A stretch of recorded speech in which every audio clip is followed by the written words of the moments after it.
Pronto, isto é um trabalho que combina, por assim dizer, o meu projeto atual, que é sobre fotografia de tecnologia, com o meu projeto anterior, que se dedicava à história dos caminhos de ferro nas antigas colónias portuguesas. E que eu, como eu já disse há pouco, publiquei recentemente na revista História, Ciência e Saúde e Medicina de Manguinhos.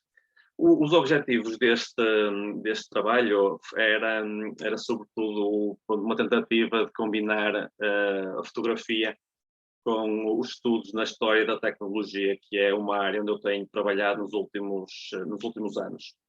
E, ao mesmo tempo, contribuir com esta nova perspectiva para a discussão ainda bastante atual sobre o colonialismo e o imperialismo europeu em África. Eu quero também apresentar a fotografia como um instrumento da apropriação territorial, tão importante como o caminho de ferro ou como o telégrafo, e também como um ícone de progresso e de modernidade. E assim colocar esta tecnologia, no fundo é uma tecnologia, a fotografia, a par de outras ferramentas técnicas, no contexto colonial, ferramentas de império, que contribuíram para projetos coloniais e imperiais europeus em África. E, ao mesmo tempo, tentar desenvolver um bocadinho mais um conceito sobre o qual eu me tenho debruçado nos últimos anos, que é a construção de paisagens tecnológicas. Sobre a metodologia, eu faço ao centro a minha abordagem, olhando para os caminhos de ferro como hotspots destes três vetores. Em primeiro lugar, são locais de acumulação de capital industrial e financeiro.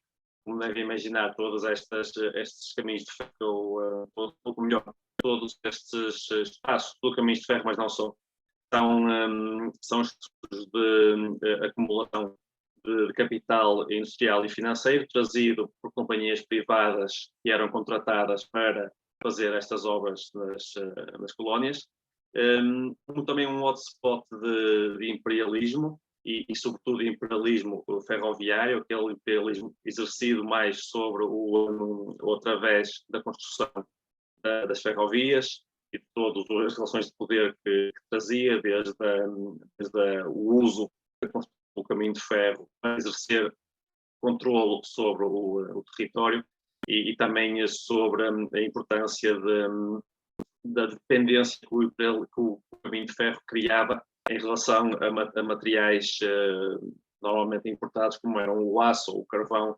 ou o ferro. E também como um espaço onde desigualdades de poder são criadas entre aquelas pessoas, entre aqueles agentes que detinham ou que criavam a tecnologia e aqueles sobre os quais eram impostas ou aqueles que eram depois forçados a trabalhar para a sua construção, como veremos mais à frente. Sobre a fotografia, nesta altura em que eu me debrucei sobre a altura em que eu me debrucei neste artigo, ela era uma prática comum, uma vez que, graças aos desenvolvimentos técnicos de que usufruiu, tornou-se uma prática mais fácil. As máquinas tornaram-se mais leves, mais transportáveis, já não era preciso trazer aquele tripé e aquela cortininha, e ter um manancial de produtos químicos atrás e laboratórios para poder depois revelar a fotografia. Era algo já muito mais prático, muito mais portátil, mas não deixava de ser uma prática muito subjetiva, porque tudo o que dependia muito, em primeiro lugar, dependia muito qual era o objetivo que pretendia atingir, qual era o objetivo das pessoas que encomendavam ou das empresas que encomendavam estas fotografias. E depois também dependia do próprio fotógrafo, que escolhia o ângulo da fotografia, escolhia a sua composição, escolhia quem é que entrava na fotografia, quem é que não entrava, escolhia a perspectiva em que colocava os objetos E tudo isto eram escolhas individuais, escolhas subjetivas, que depois iriam alterar a mensagem transmitida pela fotografia.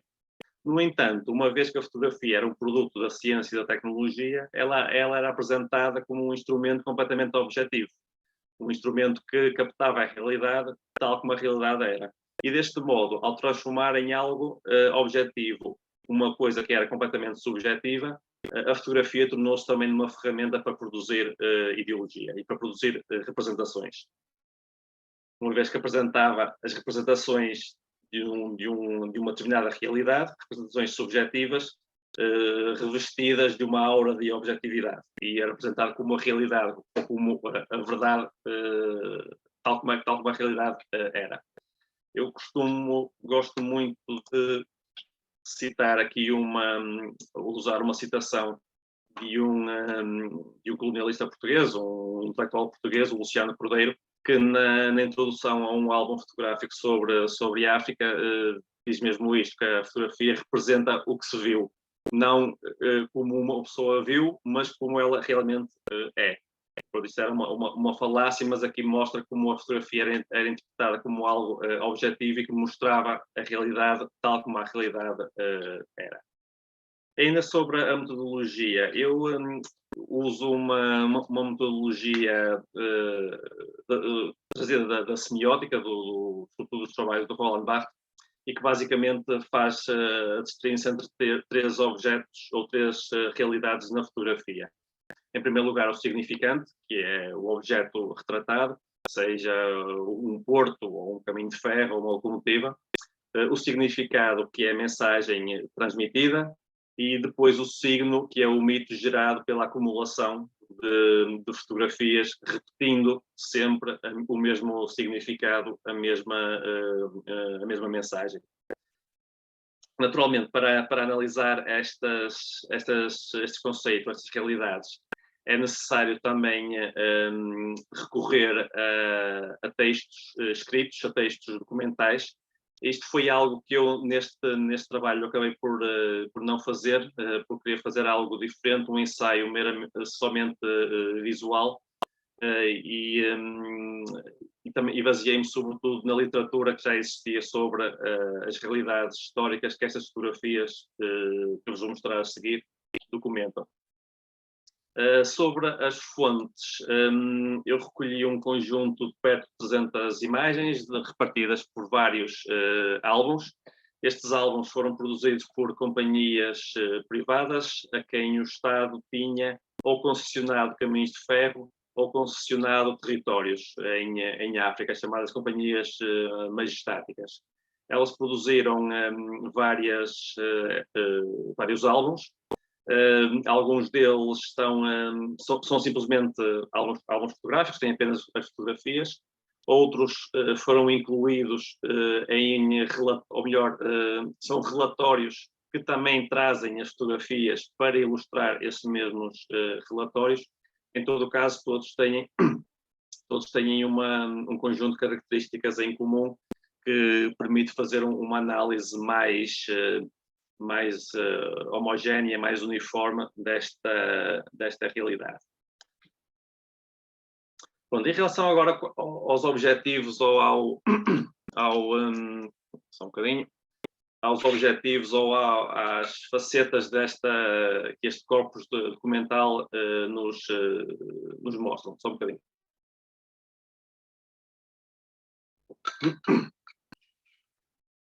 Em primeiro lugar, nós não podemos esquecer a importância da fotografia como um instrumento de registro.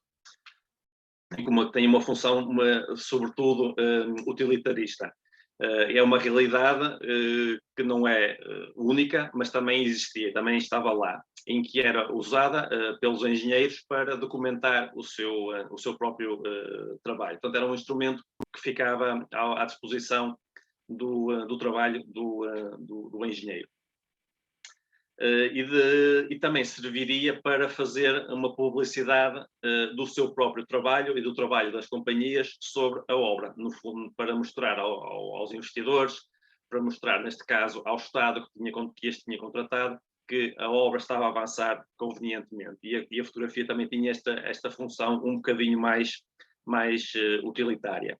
Este é um desses exemplos que mostra a evolução da construção de uma estação em Angola, e aqui podem ver como estes 4 momentos captam a estação em 4 diferentes fases da sua construção. Primeiro só as paredes erguidas, depois já aparece com o telhado, e no final já aparece a estação totalmente montada e até pintada de uma cor diferente.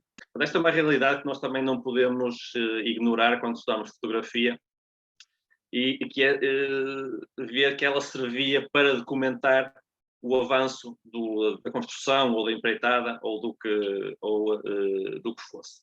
No entanto, há realidades ou há facetas que são bem mais importantes e bem mais interessantes na análise destas fotografias. Em primeiro lugar, a mensagem de progresso que passavam. Obviamente, o conceito de progresso tem muito que se lhe diga. O que é progresso para uns pode ser retrocesso para outros, mas no século XIX e início do século XX, e ainda hoje, não é?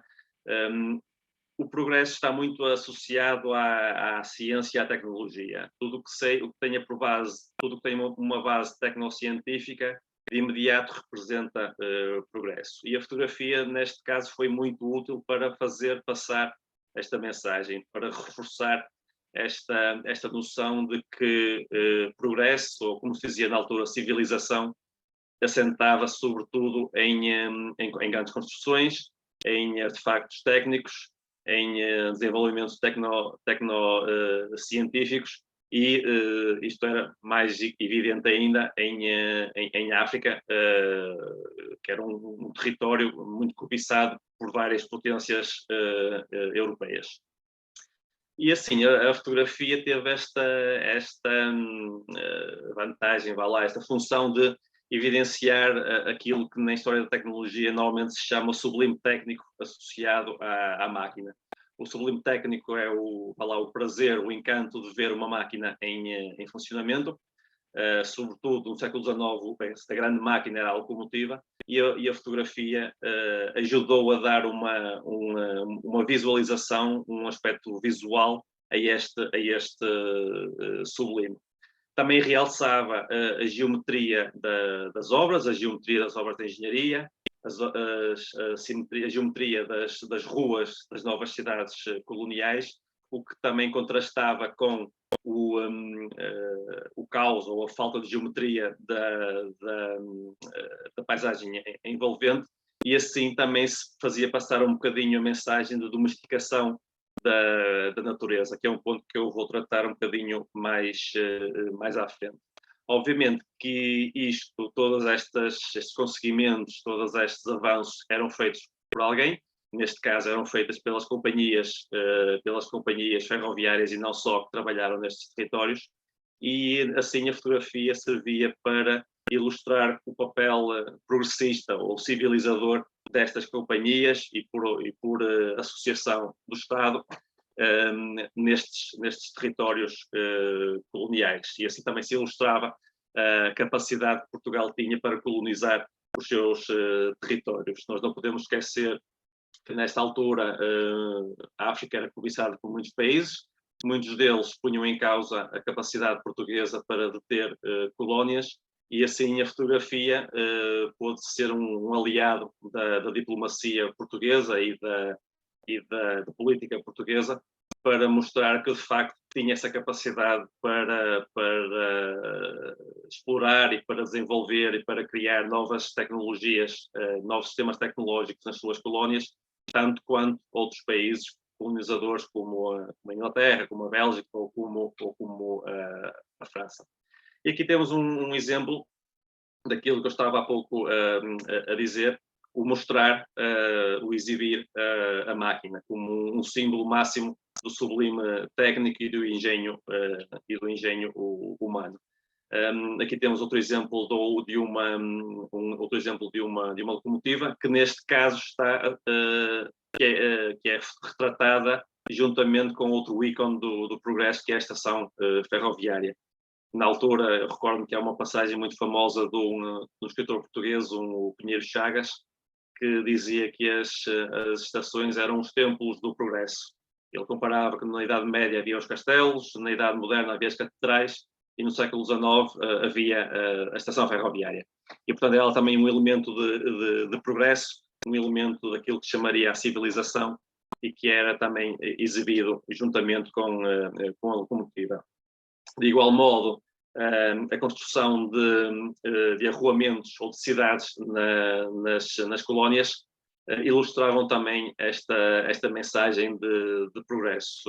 Mostrava-se uma cidade construída em tons europeus, ou com um traçado europeu, e também juntamente com alguns ícones que os europeus estavam habituados a ver nas suas grandes cidades, ou que os portugueses estavam habituados a ver nas suas cidades.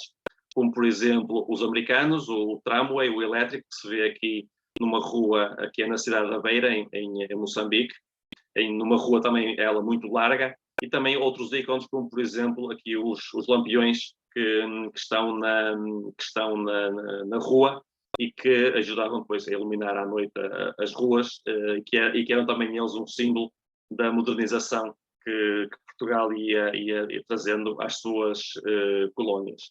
E obviamente que uma infraestrutura básica para qualquer projeto colonial eram os portos, e aqui temos uma fotografia do Porto da Beira também, já com alguns artefactos técnicos importantes, como as gruas, os caminhos de ferro de apoio ao transporte de mercadorias, os cais, alguns navios também.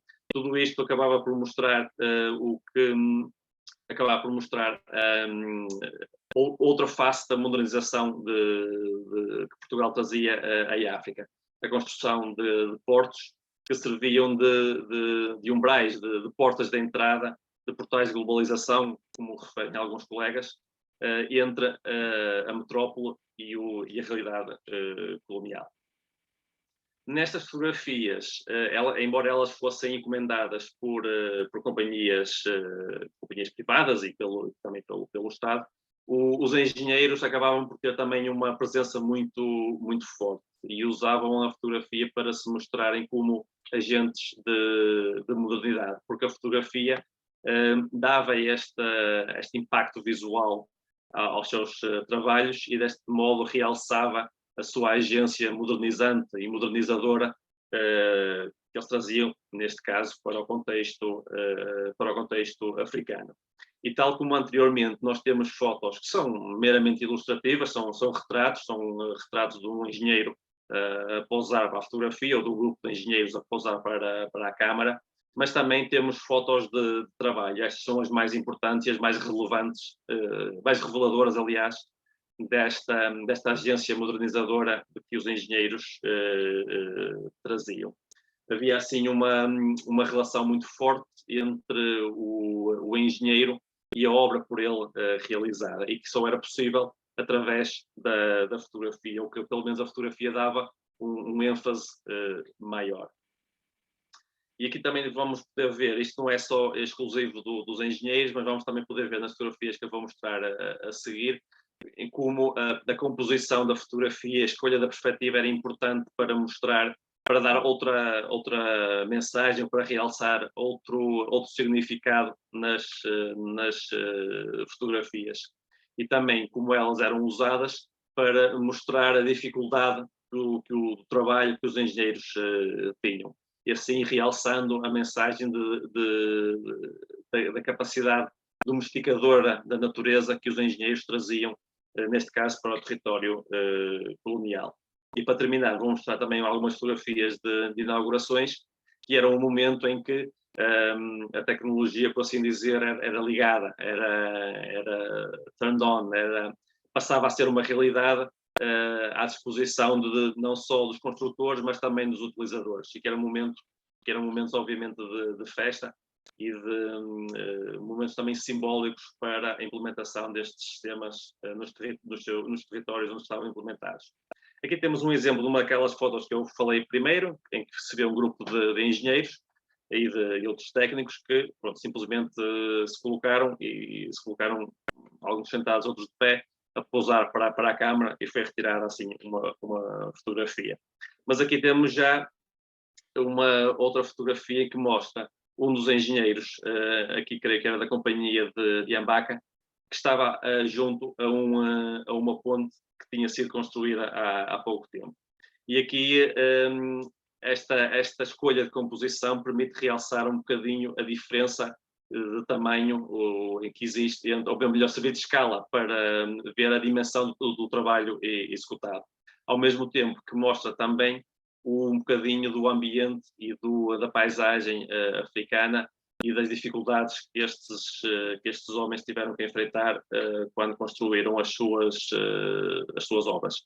Aqui temos outro bom exemplo, em que um engenheiro sentou-se junto à linha, neste caso é a linha de Benguela, e deixou-se fotografar assim rapidamente, mostrando não só a obra feita, o caminho de ferro, mas também a aridez e a rugosidade da paisagem do vale por onde esta linha foi assente.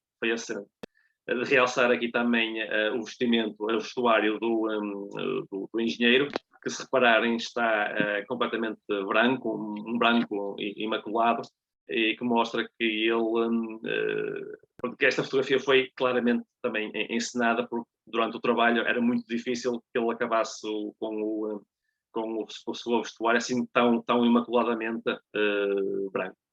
E aqui temos algumas fotografias de inaugurações, que esta é particularmente relevante, eu uso-a muitas vezes, porque mostra um momento de inauguração em que há aqui claramente três grupos diferentes, em que nós vemos os engenheiros que estão em cima da locomotiva, dentro da cabine ou em cima da própria máquina. Aqui ao centro vemos o que eu acho que são autoridades religiosas e civis, e no terceiro nível temos um conjunto de nativos que estão à esquerda e à direita, muitos deles já vestidos à europeia, com chapéus de coco, com bengalas, e que estão a olhar tanto para as autoridades civis como para as autoridades técnicas. Esta fotografia foi claramente encenada, até porque eu há pouco disse que era mais fácil tirar fotografias nesta época, mas mesmo assim, nesta época ainda era exigido que as pessoas ficassem paradas durante 2, 3 segundos. Não era como hoje, em que com o telemóvel se tira fotografias perfeitas em movimento. Nesta altura, era preciso que elas ficassem paradas, imóveis, durante 2, 3 segundos. Ou seja, todas estas fotografias são claramente encenadas com um objetivo específico. E aqui temos estas três camadas, ou estes três níveis que são ilustrados por esta fotografia tirada de uma inauguração, em que finalmente era o momento em que Portugal ia começar a beneficiar deste caminho de ferro, que era o caminho de ferro de Lourenço Marques, no sul de Moçambique, e da sua exploração para explorar e para colonizar a colónia. Outra realidade trazida por estas fotografias é uma espécie de propaganda de África, uma espécie de publicitação de África. Em primeiro lugar, como uma terra de oportunidade, para fazer negócio, com um grande potencial económico, o que era permitido, obviamente, graças à tecnologia que era ali implementada. Também se publicitava a exuberância da paisagem de África como um atrativo para chamar mais colonos para povoar aqueles territórios. Nós não podemos esquecer que a África foi durante muitos anos considerada uma terra de degredo e morte no imaginário português. Quem ia para lá eram os degradados e pouco mais, ou aventureiros, e era preciso mudar essa imagem que se tinha de África. E assim a fotografia associada à tecnologia contribuiu para que a África passasse a ser vista como uma terra para novas oportunidades, com outro potencial, com uma paisagem diferente da europeia, mais exuberante, mas que era passível de se viver graças também aos sistemas tecnológicos modernos que eram ali implementados.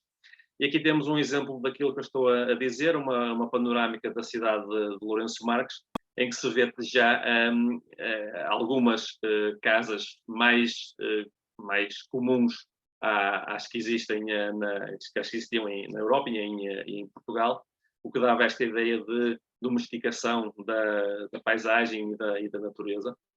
Aqui temos também outro exemplo, que também mostra bem esta vertente de domesticação da natureza e do tal realce entre a geometria das obras, a geometria da tecnologia com o caos envolvente da natureza. E que também mostrava como esta tecnologia conseguia vencer, por assim dizer, a natureza e permitir, neste caso, com um caminho de ferro, uma mobilidade e uma capacidade de transporte mais facilitada. O mesmo mostra esta fotografia da linha de Ambaca, de um viaduto numa das secções deste caminho de ferro. E aqui também na linha da Ambaca se vê esta dualidade entre a natureza e a tecnologia, e que se repararem aqui no lado esquerdo da fotografia, vê-se um comboiozinho a passar e a lançar fumo para a atmosfera, apesar de estar aqui envolvido por um rio e por uma floresta muito densa.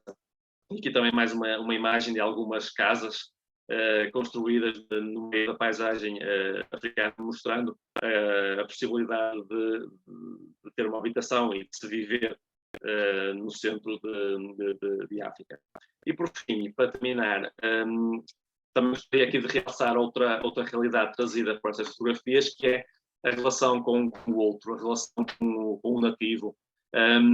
O nativo aqui, sobretudo, é mostrado como objeto de exposição. São objetos caricatos, são objetos diferentes e que são retratados não pela sua individualidade, não pela sua diferença, mas como objetos de exposição, como objetos que servem para mostrar algo de caricato e também realçando ou tentando mostrar a mensagem de uma alegada inferioridade em relação aos europeus. Isto obviamente levou a uma racialização das populações nativas e que também era conseguida através daquilo que na altura se chamava a educação pelo trabalho. Trabalho obviamente forçado, mas que era vendido, que era apresentado como uma ferramenta civilizadora. Seria para a retórica da época, referia que era para contribuir para a educação e para a elevação dos locais. E aqui temos algumas destas imagens, aqui vê-se como são retratados como objetos de exposição. E aqui também um exemplo muito curioso de trabalho, de um momento de trabalho. Como eu disse há pouco, esta fotografia, para que esta fotografia seja assim tão nítida, todas estas pessoas tiveram que estar imóveis durante 2 a 3 segundos, o que mostra bem que era uma fotografia claramente encenada e que contribuía para aquela mensagem da civilização pelo trabalho. Nós vemos aqui, sobretudo, trabalhadores africanos, trabalhadores negros. Vemos ali ao fundo alguns trabalhadores brancos que estão a supervisionar, sobretudo, o trabalho, mas assim se mostrava como em Portugal ou nas colónias portuguesas também se concorria para esta chamada educação pelo trabalho dos nativos. E aqui também, para terminar, uma fotografia que eu acho muito curiosa, que foi tirada durante a construção da linha de Benguela, e que mostra